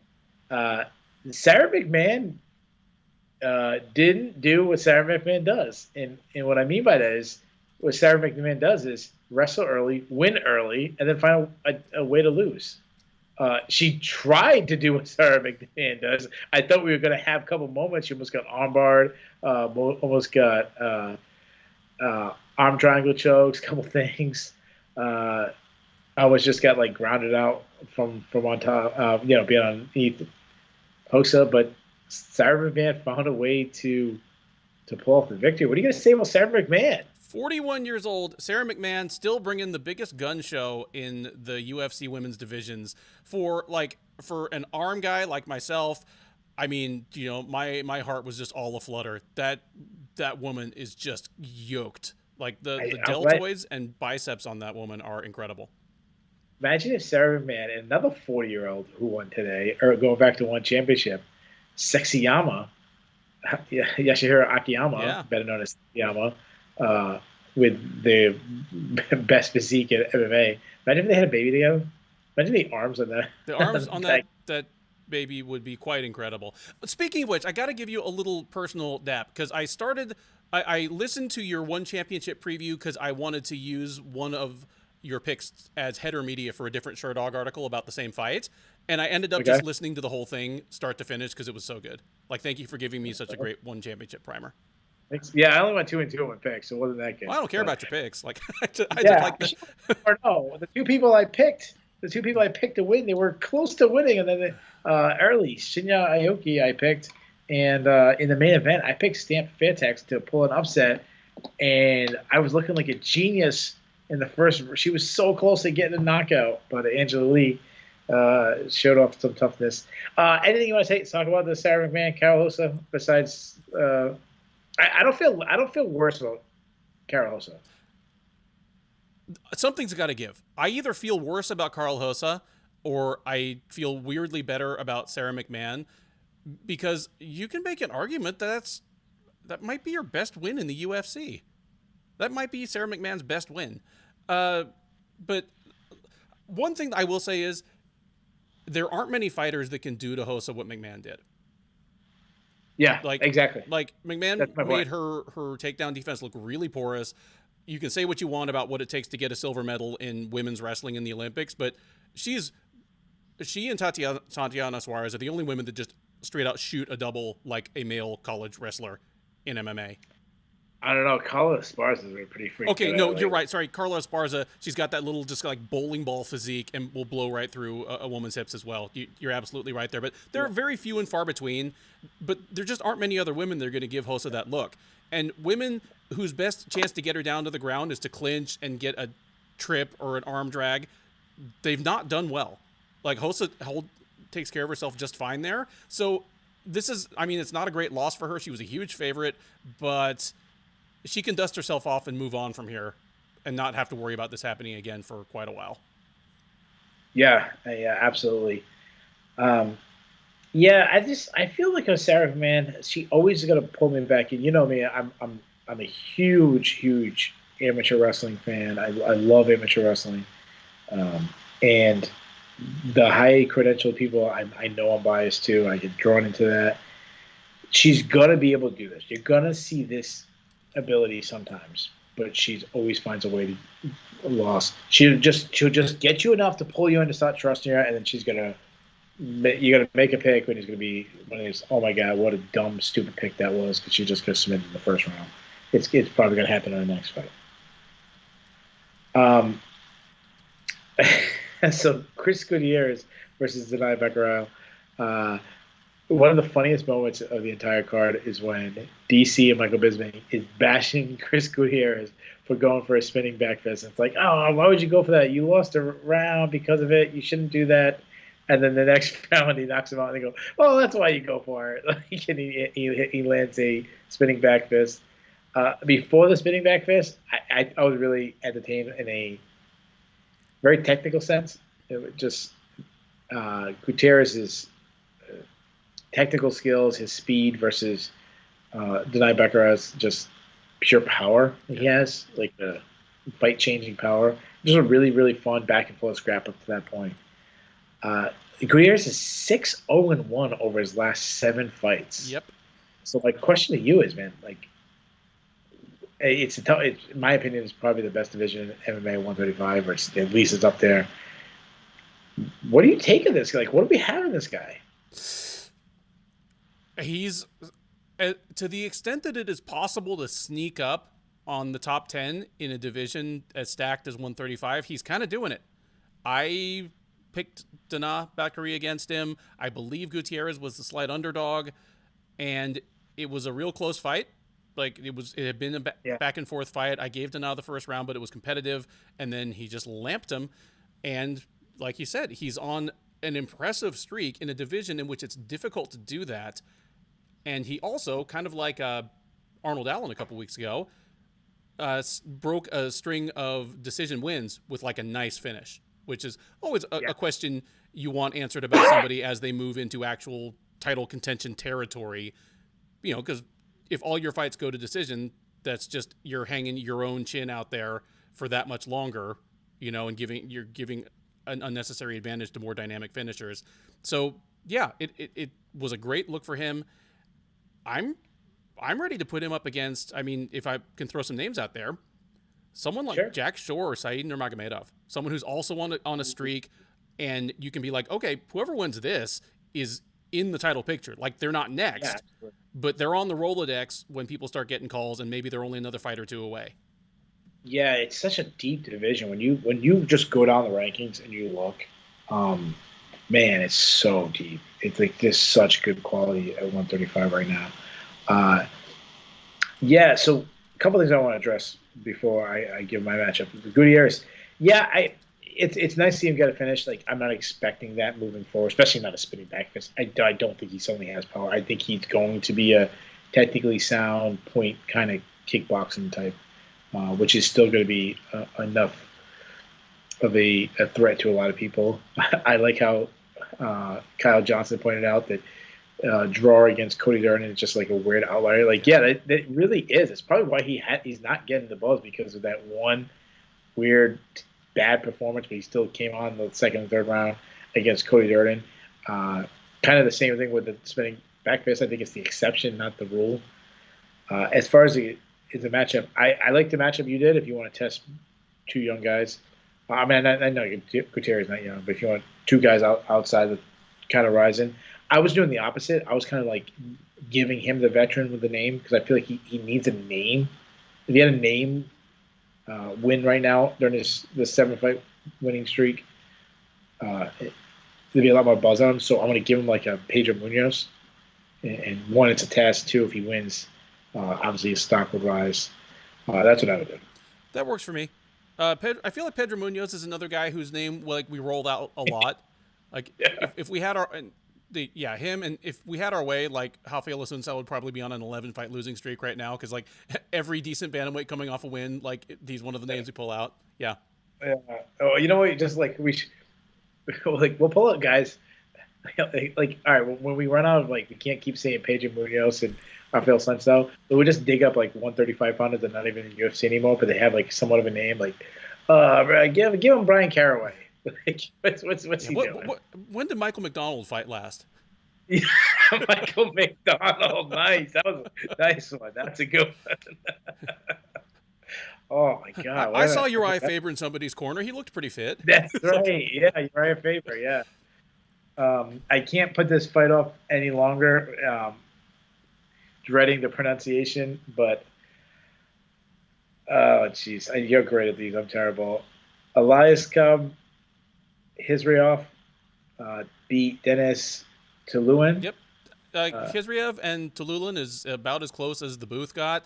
And I'll lead off with this one, since I was the only person out of the 19 Sherdog staffers who take part in the Pick'em League to pick, you know, the 10-1 underdog Tuluin to pull off the shocking upset. And you know what? Even though I was dead fucking wrong, I don't hate myself for it. Because one, Tuluin, yeah, he had his moments in the first round. He hurt him a couple times, had him a little bit rocked. And the thing I sort of used as my like little wedge to get this ridiculous flyer pick in there is, I think physically, Aliashkab Hizriev is just not really a UFC level middleweight, just in terms of his physical size and stature. And sure enough, he looked outsized and immediately started talking about dropping to 170. Yeah, well, he does have a little gut. He had a little Kyle Dawkis gut going on there. One thing, you made a bold call. I mean, you took a massive upset pick, and we do that. We do that on the breakdown. Like, when we see something, we're not scared to make upset picks. Sometimes we hit, sometimes we don't. I think my best hit was I hit Sarah McMahon. That was probably my best call. But I've had terrible ones where I picked. Who was the guy that Danny Rodriguez fought? and I picked him to beat Daniel Rodriguez. And oh God, I forget who it was. It was a terrible pick that I made. Daniel Rodriguez like knocked him out brutally. Um, I'm really torn. I 100% understand where you're going in middleweight. He is undersized. He can be a little quicker. He's got a little weight. The problem is middleweight's just so much of an easier division right now, and I like Israel. He's athletic. He's explosive. He's accurate. He's well-rounded. He's a great wrestler. He showed his grappling skills. He's obviously 14-0. I feel like yes, ultimately it's time to move down to. Well, like when eventually he'll have to move down to welterweight, but I'm just gonna let the ball roll until he loses because one, I think he'll be a little faster. I think the matchups are a little easier, and I just think the weight class it needs personalities.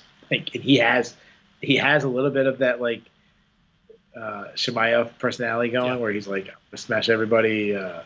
He's complaining about being on the prelims, things like this.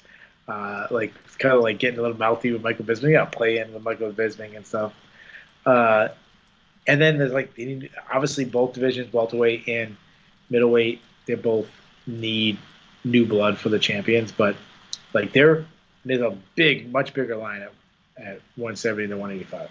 So yeah, I agree with you. Like kind of how I always looked at like Greg Gillespie a little undersized at 155. So let's see how far it goes. That's what I would do. Yep. But it sounds like he's already moving down to welterweight. So yeah. Just a quick off-topic question since Boss brought it up. Any initial thoughts on Strickland versus Pereira being booked? I love it. Great. Sean Strickland versus Alex Pereira. I love it. I'm sorry, I keep interrupting you. What did you say? Do we have any initial thoughts on Sean Strickland versus Alex Pereira? No. Yeah. I love it. I think it is the most sensible thing they can possibly do with Alex Pereira. I said this after his last win. They need to fast-track this man to a title shot with Israel Adesanya as quick as possible, because if they make him go through the regular ladder, even at middleweight, that is as depleted a men's division as there is right now, he's going to lose to somebody. And he's going to lose to somebody that has nowhere near the same buzz. Strickland is probably going to oblige him with a striking match. If he beats Strickland, Strickland's probably the top 10 middleweight that he has the easiest path to victory against. And worst case scenario, if Strickland dusts him, you can make a Strickland Adesanya fight and it'll absolutely. Sell. So and you can tell it because I knocked out the guy who knocked you out. Right. Yeah. So it really, when I think about this fight, it really depends on what hat I put on. If I put on just Keith Shillan, MMA fan, Keith Shillan, MMA media member, I freaking love it. I mean, it's a fun, stylish matchup between two strikers. If I'm a Alex Pereira fan, his team, I love it. It's a guy that he can wrestle. Strickland can wrestle, but he mostly stands up. It's that fast track. It's that that realm. Everything you were saying. If I'm putting on my UFC hat, everything you said, I agree with.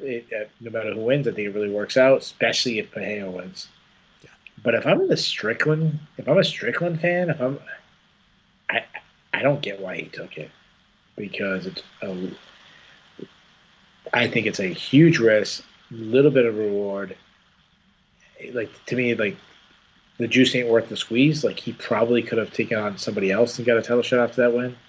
And probably an easier matchup, in my opinion. Or this could be an easy matchup, but it's one of the ones you've slowly worked your way up the rankings that can go crashing down so fast against a guy who really hasn't worked his way up the rankings. That's why, if I'm Strickland's camp, I would stay. And it's a tough stylistic matchup, at least on the feet.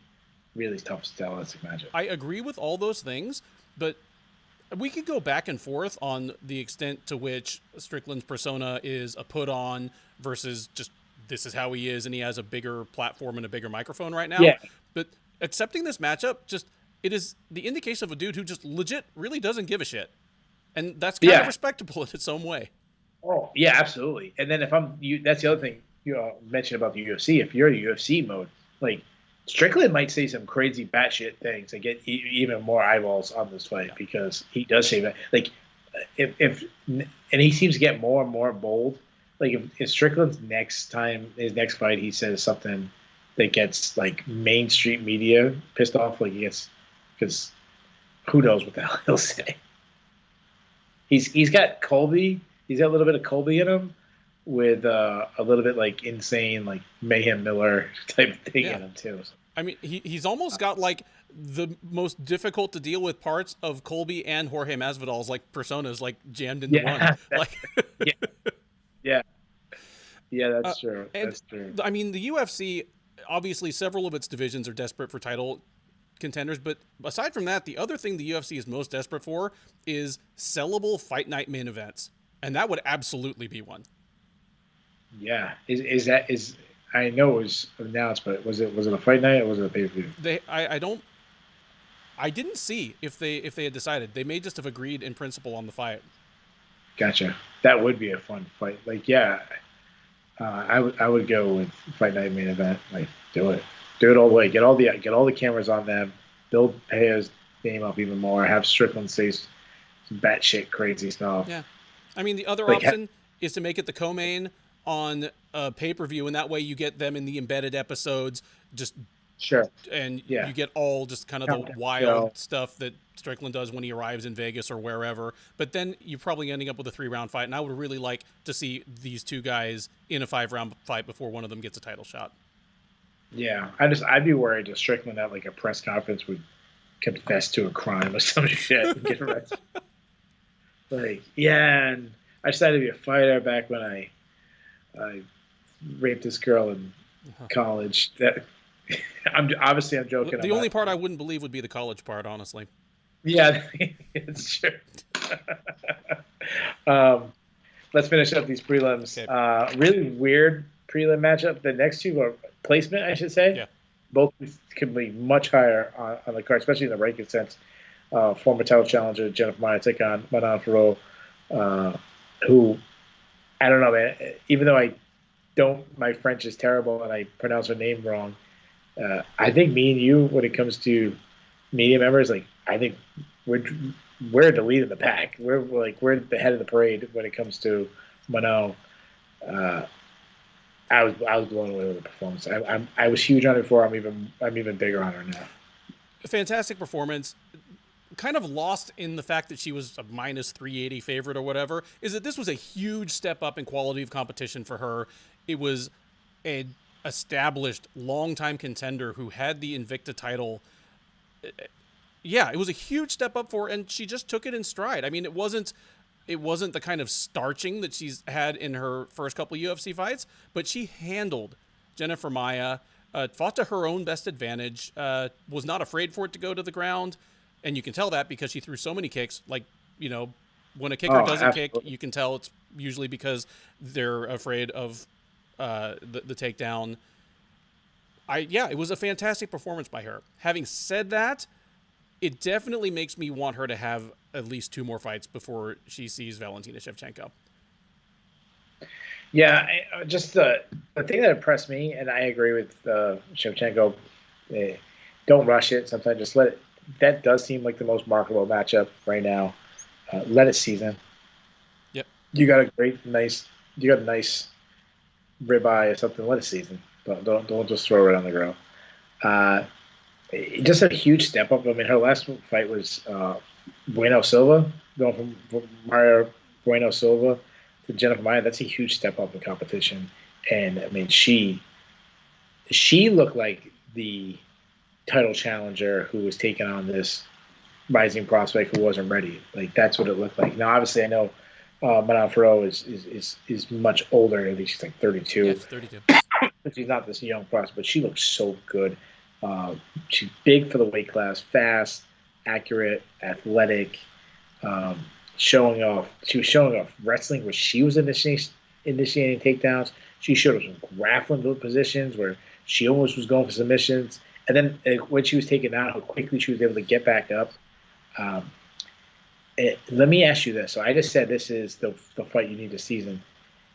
The reason why, now, I agree with you that right now Valentina Shevchenko is just unbeatable. She's as dominant in the division as anybody ever has been.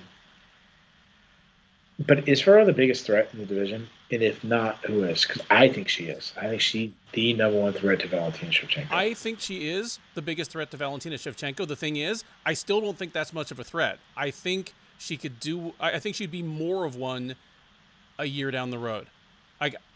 Because Shevchenko is already in that Israel Adesanya spot where she's basically making a second lap around the same pool of contenders. As much sense as it would make under other circumstances to match up Fiorot and Grosso, you're going to need two fresh faces within the next year for Shevchenko. So why burn one of them? Just let it be Grosso now. Let Manon Fiorot fight the Chukagian versus Hibas winner, the Lee versus Araujo winner. They're both happening on May 14th.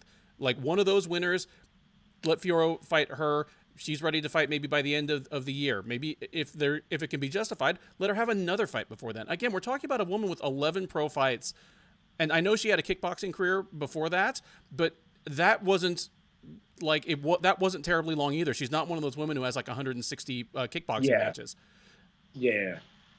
I just the skill set. I know Kyle Johnson compared her to Holly Holm with a similar out fighting style, a lot of chaos, and maybe more underrated grappling than we think. Yeah, I agree with everything. Mm-hmm. I think she has more of a mean streak in her than Holly Holm ever had. A little more violent. Agreed. And I mean they're both big for the weight class, but like Fro is huge. It looks like for the weight class. Yeah, I'm all in. She's the only fighter in history that me and Ben, we had a fight. Her fight was canceled a couple previews ago, and we weren't sure if they're going to rebook her. We made a prediction on the fight without knowing who her opponent was. We did Manon Fiorot versus whoever the UFC puts up on this short of notice. I mean, they ended up not booking anybody, but yeah. And then she got an even tougher matchup in Jennifer Maia than we thought she was going to get. Yeah, she was going to get Jessica Ai. I think she would have finished Ai. Oh, I think she would have too. Yeah. It really depends if she can play it safe a little bit, but if she turns it up. Speaking of a guy who played it a little safe, and if he turned it up, he might have actually got a finish.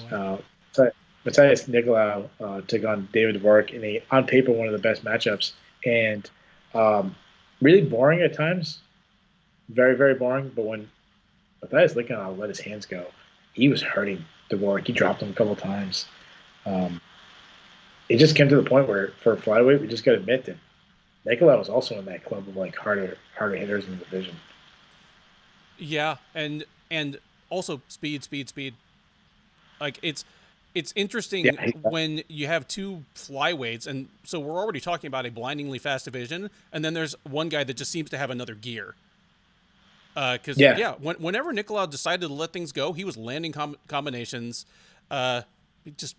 Blistering. Would love to have seen a little more urgency from him, but when you're fighting another guy that's undefeated in the UFC, if that's what he felt he needed to do to get the nod, if he goes back to being a savage, then this will be forgotten, and it'll be like, man, Dvorak was really good, and Nicolau still beat him uncontroversially. Yeah, Nicolau is now 6-1 in the UFC flyweight division. That was, he's undefeated since returning. Like he was one of the guys who left and came back, undefeated. I really like to see what they're going to do next with him.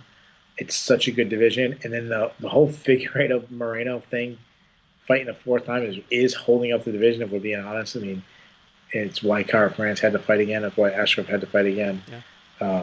Pantoja sitting on the sidelines. I got to give this guy a name. Like, to me, his next fight has to be against a name. I've got a name.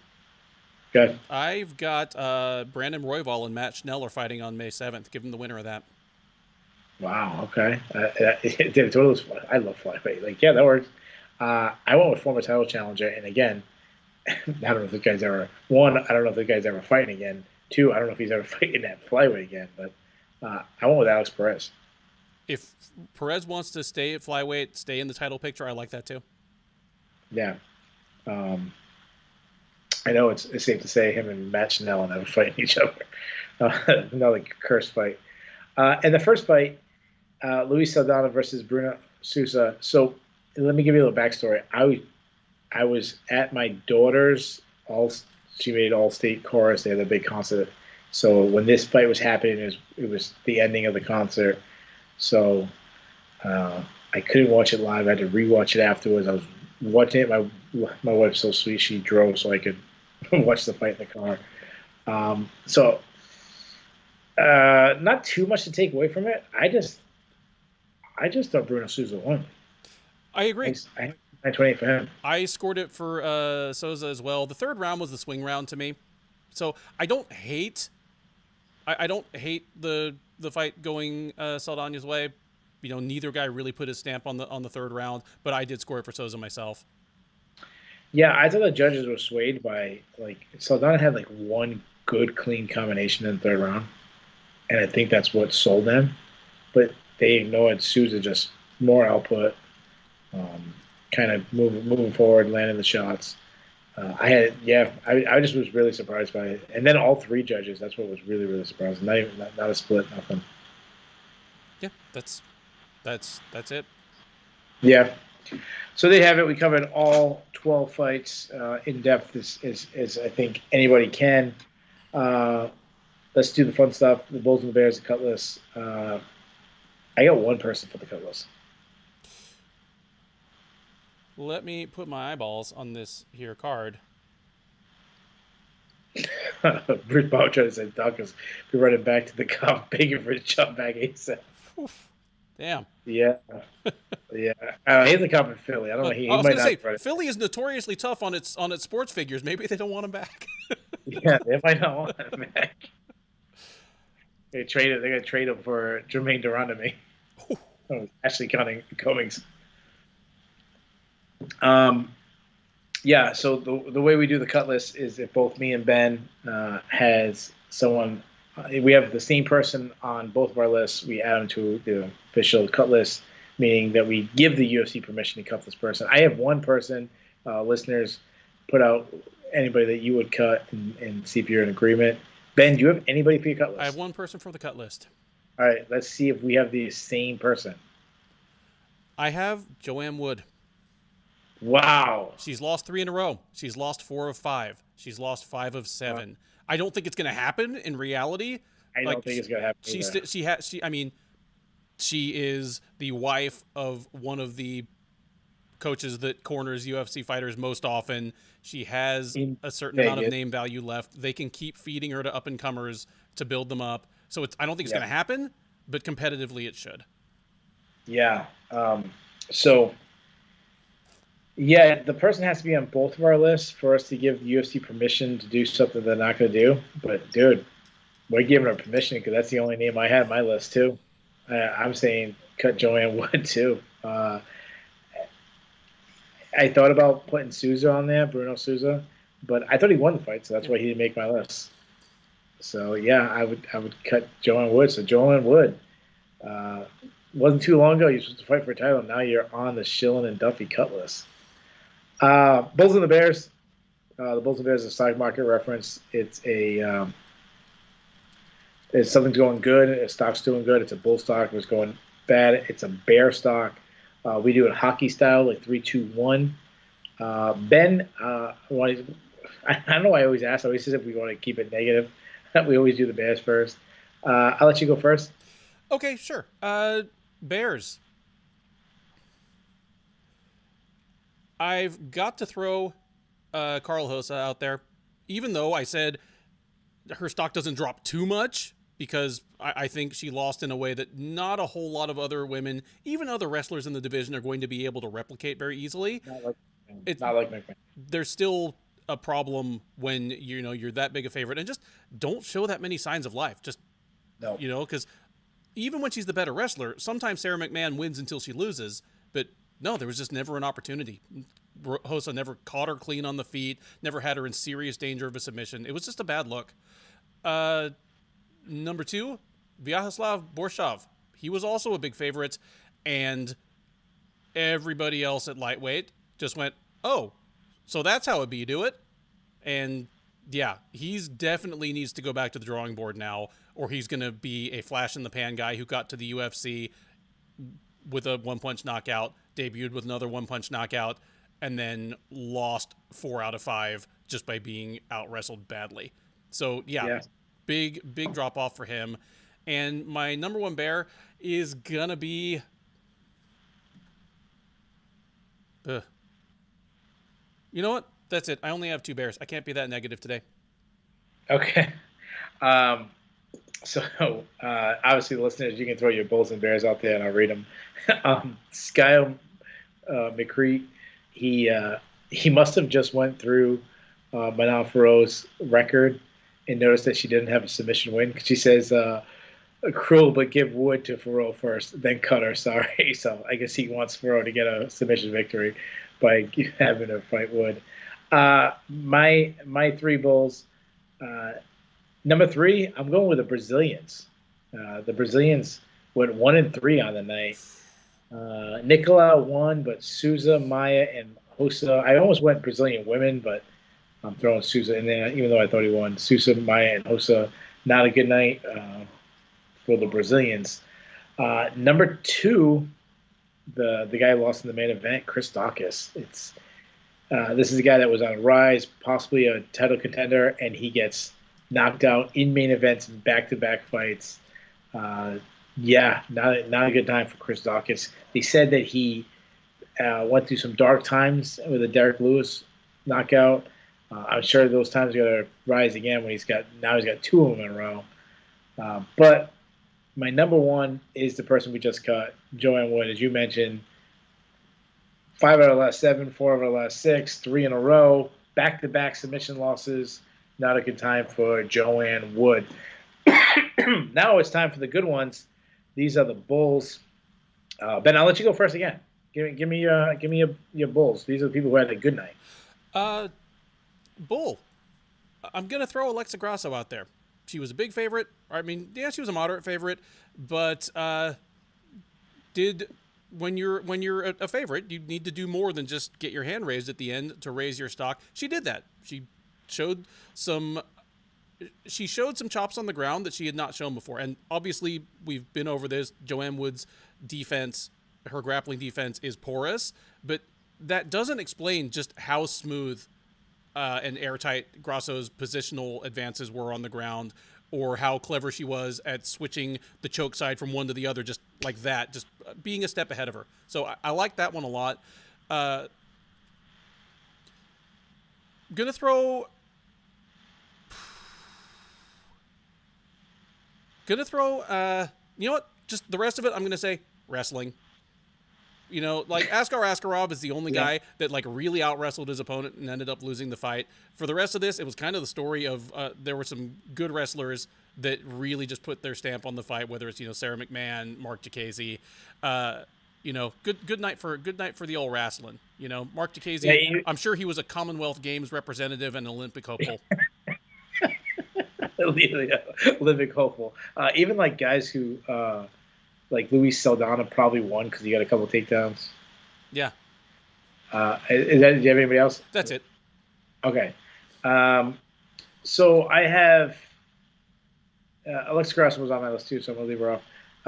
I'm gonna go on Matthias Nicolau. He's now 3-0 in his return to the UFC. We're starting to call for him to. I mean, I know after his last fight, he did make the Sherdog ranking, so we're probably he might even slide up 1 or 2 spots.